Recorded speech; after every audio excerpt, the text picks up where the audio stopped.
തദ്ദേശ തെരഞ്ഞെടുപ്പ് ചൂടിൽ തിളയ്ക്കുകയാണ് അരണാട്ടുകരയും. മൂന്ന് മുന്നണികളും ഇഞ്ചോടിഞ്ച് പോരാട്ടത്തിലാണ് അരണാട്ടുകരയിൽ. മൂന്ന് പെൺപുലികൾ തെരഞ്ഞെടുപ്പ് സ്ഥാനാർത്ഥികളായി മത്സരിക്കുന്ന മത്സരഗോതയിലാണ് ഇന്ന് നമ്മളുള്ളത്. തദ്ദേശ തെരഞ്ഞെടുപ്പിന്റെ ഭാഗമായിട്ട് ഇന്ന് നമ്മളുള്ളത് 48ാം ഡിവിഷൻ അരണാട്ടുകരയിലാണ്. ഇവിടുത്തെ സ്ഥാനാർത്ഥികളെ പരിചയപ്പെടാം. അരണാട്ടുകരയിൽ വികസന തുടർച്ച മുന്നിൽ കണ്ടുകൊണ്ട് തന്നെ ഇവിടെ LDF സ്ഥാനാർത്ഥിയായി മത്സരിക്കുന്ന സിന്ധു സുരേഷാണ് ഇപ്പോൾ നമ്മോടൊപ്പം ഉള്ളത്. എങ്ങനെയുണ്ട് പ്രചരണം? പ്രചരണമൊക്കെ നന്നായി പോണു. ഇപ്പോൾ രണ്ടാം ഘട്ടം കഴിയാറായി. ആൾക്കാരുടെ ഭാഗത്തു നിന്നുള്ള ഒരു പ്രതികരണം എത്രത്തോളം ഉണ്ട്? നല്ല പ്രതികരണമാണ്. ഇവിടെ നടത്തി വന്ന വികസന പ്രവർത്തനങ്ങളുടെ മുന്നോടിയായിട്ട് ഇപ്പോൾ അവർ ഞങ്ങൾക്ക് നല്ല സപ്പോർട്ടാണ്. കഴിഞ്ഞ 5 വർഷക്കാലമായിട്ട് LDF തന്നെ ഭരിക്കുന്ന ഒരു ഡിവിഷനാണ് അരണാട്ടുകര. അപ്പോൾ ഇനിയും നിങ്ങളുടെ വികസനം തന്നെ തുടരാനാണോ ആഗ്രഹിക്കുന്നത്? അത് തന്നെ തുടരാനാണ് ആഗ്രഹം. കാരണം എനിക്ക് എൻ്റെ കൺമുന്നിൽ കാണുന്നതാണ് ഈ ടർഫ്, പിന്നെ ടാഗോർ ഹാള്, അതൊക്കെ പുതിയതായിട്ട് പണി കഴിപ്പിച്ചു. 2 ഹാള്, AC ഹാള്, അതൊക്കെ നമുക്ക് വളരെ തുച്ഛമായ വാടകയിൽ നമുക്ക് കിട്ടുന്ന ഹാളുകളാണ്. അതൊക്കെ നല്ല ഗംഭീരമായി പണി കഴിപ്പിച്ച് പൂർത്തീകരിച്ചിട്ടില്ല. അങ്ങനെ ആ വികസനം എന്നിലൂടെ തുടർന്ന് പോകാൻ ഞാൻ ആഗ്രഹിക്കുന്നു.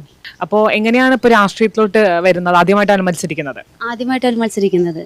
അപ്പോൾ രാഷ്ട്രീയത്തിലോട്ട് ഇപ്പോൾ ഇറങ്ങി. ഞാൻ ഒരു വീട്ടമ്മയാണ്. അപ്പോൾ ഇതിൽ തന്നെ തുടരാനാണ് എൻ്റെ ആഗ്രഹം. അരണാട്ടുകരയിൽ UDF സ്ഥാനാർത്ഥിയായി മത്സരിക്കുന്ന വിപിത വാസുവാണ് ഇപ്പോൾ നമ്മോടൊപ്പം ഉള്ളത്. തെരഞ്ഞെടുപ്പ് രംഗത്ത് ആദ്യമായിട്ടാണോ? അതെ, ആദ്യമായിട്ടാണ്. അതുപോലെ പ്രചരണം എവിടം വരെയായി? പ്രചരണം 3ാം ഘട്ടത്തിലേക്ക് എത്തി നിൽക്കുകയാണ്. പിന്തുണ എന്ന് പറഞ്ഞു കഴിഞ്ഞാൽ ഞാൻ അരണാട്ടുകര വില്ലേജിൽ താമസിക്കുന്ന ഒരാളാണ്. അരണാട്ടുകര ദേശവുമായി വളരെയധികം ബന്ധമുള്ളതും അരണാട്ടുകര സ്കൂളിൽ പഠിച്ചിട്ടുള്ള ഒരു വ്യക്തിയാണ്. അതിനോടൊപ്പം തന്നെ ഈ അരണാട്ടുകരക്കാരെ എന്നെ ഇരുകൈ നീട്ടി സ്വീകരിച്ചിട്ടുള്ള ഒരു കാര്യമാണ്. അതുപോലെ തന്നെയാണ് നമ്മൾ ഡോർ ടു ഡോർ ഓരോ ആളുകളിലേക്ക് എത്തുമ്പോഴും അവർ നമ്മളെ വളരെയധികം സ്നേഹത്തോടു കൂടി സ്വീകരിക്കുന്നതൊക്കെ ഞാൻ വളരെ അത്ഭുതകരമായിട്ടാണ് കണ്ടുകൊണ്ടിരിക്കുന്നത്. നാട്ടുകാരെ അറിയുന്ന ഒരു സ്ഥാനാർത്ഥിയാണ്. എന്തൊക്കെയാണ് ഇവിടേക്ക് കൊണ്ടുവരാൻ ആഗ്രഹിക്കുന്ന വികസന പദ്ധതികൾ? ഇവിടെ ഇപ്പോൾ കഴിഞ്ഞ 5 വർഷം ഇവിടെ നടന്നിട്ടുള്ള വികസനം എന്താണെന്നുള്ളത് നാട്ടിലുള്ള എല്ലാവർക്കും അറിയാം. ഞങ്ങൾ ഓരോ വോട്ട് ചോദിച്ച് ചെല്ലുമ്പോഴും പറയുന്ന ഒരു കാര്യം എന്ന് പറഞ്ഞാൽ കഴിഞ്ഞ 5 വർഷമായിട്ട് ഞങ്ങൾക്ക് ഇവിടെ ഒന്നും തന്നെ നടന്നിട്ടില്ല. അപ്പോൾ നിങ്ങൾ എത്രയും പെട്ടെന്ന് ഞങ്ങൾക്കരികിലേക്ക് വരണം, ഞങ്ങളോടൊപ്പം ചേർന്ന് നിൽക്കണം എന്നുള്ളത് തന്നെയാണ് പറഞ്ഞിട്ടുള്ളത്. അവർക്ക് ആവശ്യമുള്ള കാര്യങ്ങൾ ചെയ്യാൻ വേണ്ടി അവരോടൊപ്പം അവരിൽ ഒരാളായിട്ട് തന്നെ നിൽക്കാൻ തന്നെ ആഗ്രഹിക്കുന്ന ഒരാളാണ്. നമ്മളിപ്പം 2-3 വർഷമായിട്ട് നമ്മുടെ ഡിവിഷനിൽ നടക്കുന്ന പല അഴിമതികളും, ഞാൻ താമസിക്കുന്ന ഡിവിഷനിൽ നടക്കുന്ന പല അഴിമതികളും നമ്മൾ കണ്ടെത്തി അതിനെതിരെ ഫൈറ്റ് ചെയ്ത് 3 വർഷം ഫൈറ്റ് ചെയ്ത് അത് വിജയിപ്പിച്ച് മുന്നോട്ട് വന്നിട്ടുള്ള ഒരാളാണ്. അതുകൊണ്ട് എനിക്ക് നല്ല എക്സ്പീരിയൻസ് ഉണ്ട്. കാരണം ഇത്തരം കാര്യങ്ങൾ ചെയ്യാൻ, ജനങ്ങളോട് ഇടപെടാൻ ഒരു അറച്ചു നിൽക്കേണ്ട അവസ്ഥ എനിക്ക് വന്നിട്ടില്ല.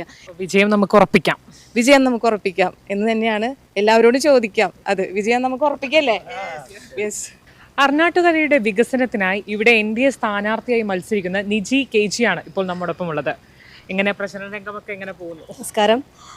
നല്ല രീതിയിൽ തന്നെ പ്രചരണം പോകുന്നുണ്ട്. ജനങ്ങൾ നല്ല രീതിയിൽ തന്നെ നമുക്ക് റെസ്പോണ്ട് ചെയ്യുന്നുണ്ട്.